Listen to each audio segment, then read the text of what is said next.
Hello मेरे प्यारे प्यारे student, I hope you are very well. आशा करते हैं कि आप बहुत अच्छे होंगे, आपकी पढ़ाई अच्छी चल रही होगी।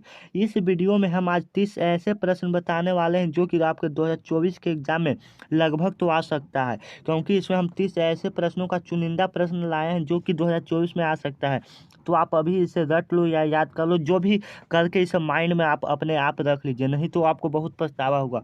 जैसा कि आप जानते हैं कि आपका रिवीजन है आपको टॉपर बना सकता है। हम इसमें अपना व्हाट्सअप नंबर देने वाले हैं जो कि फ्री में आप जुड़ सकते हैं, ना कि कोई पेड व्हाट्सअप ग्रुप है, आप फ्री में जुड़ सकते हैं। यहाँ पर रोजाना वीडियो डाला जाता है पढ़ाई का, तो आप देख सकते हैं। अगर आप भी 2024 में एग्जाम देने वाला है तो इस वीडियो को लास्ट तक देखिएगा। तो ठीक है, चलते हैं हम अपने पहले क्वेश्चन की तरफ, जो कि इसमें बहुत ही महत्वपूर्ण प्रश्न बताएंगे, तो आप ध्यान से देखिएगा। ठीक है, पहला क्वेश्चन कह रहा है प्रकाश के परावर्तन के कितने नियम है। प्रकाश के परावर्तन के कितने नियम है, तो आपको बताना है कि प्रकाश के परावर्तन के कितने नियम होते हैं। तो प्रकाश के परावर्तन के कितने नियम होते हैं, 2 नियम होते हैं। अगर यहीं पूछ दे कि प्रकाश के अपवर्तन के कितने नियम होते हैं, तो उसका भी कितना नियम होते हैं, 2 नियम होते हैं। तो इसलिए ए ऑप्शन राइट हो जाएगा। क्या, चलिए आगे चलते हैं।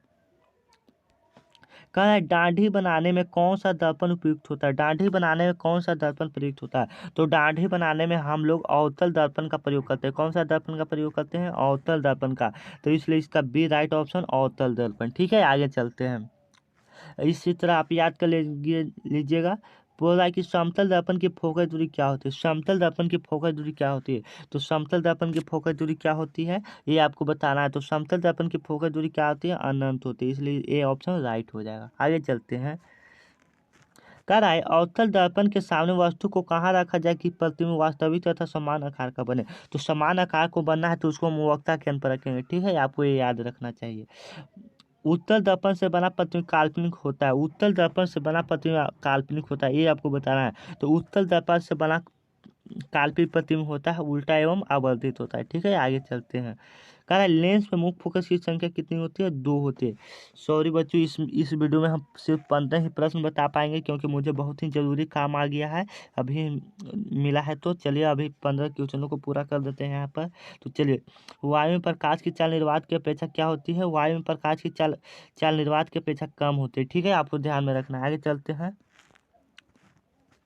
कह रहा है कि लेंस की क्षमता का समातक होता है। लेंस की क्षमता का समातक होता है, क्या होता है, तो मीटर इनवर्स होता है। क्या, आपको याद रखना है। आगे चलते हैं। तो आप मेरे चैनल को अभी तक सब्सक्राइब नहीं किए तो कर लीजिए, क्योंकि हम बहुत ही महत्वपूर्ण प्रश्न आपके लिए लाते रहते हैं, ऐसे प्रश्न आपके लिए लाते रहते हैं। तो यहाँ पर ध्यान से देखिएगा। कह रहा है निम्नलिखित में से किस लेंस को अपसारी लेंस कहा जाता है। निम्नलिखित में से किस लेंस को अपसारी लेंस कहा जाता है, आपको बताना है कि किस लेंस को अपसारी लेंस कहते हैं। तो हम अपसारी लेंस कौन सी लेंस को कहते हैं, तो अवतल लेंस को अपसारी लेंस कहते हैं और उत्तल लेंस को अभिसारी लेंस कहते हैं। ठीक है, उत्तल को अभिसारी कहते हैं और अवतल को अपसारी कहते हैं। आगे चल रहे हैं कि कह रहा है किसी माध्यम में अपवर्तनांक का मान होता है। किसी माध्यम में अपवर्तनांक का मान होता है, तो किसी माध्यम में अपवर्तनांक का मान होता है साइन आई बटा साइन आर होता है। ठीक है, आगे चलते हैं। पुतली के साइज को कौन नियंत्रित करता है। पुतली के साइज को कौन नियंत्रित करता है, तो परितारिका नियंत्रित करता है। परितारिका नियंत्रित करता है, ये आपको याद रखना है। आगे चलते हैं। कह रहा है निकट दृष्टि दोष को दूर करने के लिए किस लेंस का व्यवहार किया जाता है। मतलब निकट को दूर करना है, तो निकट तो 3 अक्षर का है, तो इसका आंसर 4 अक्षर वाला होगा। तो इसलिए इसका मैंने ट्रिक एक बता रहे हैं। निकट को दूर करने के लिए अवतल का करते हैं और दूर को उत्तल का। तो दूर 2 अक्षर का है तो 3 अक्षर का होता है, 3 अक्षर का है तो 4 अक्षर का, मतलब एक एक अक्षर बढ़ा कर कीजिए। आगे चलते हैं।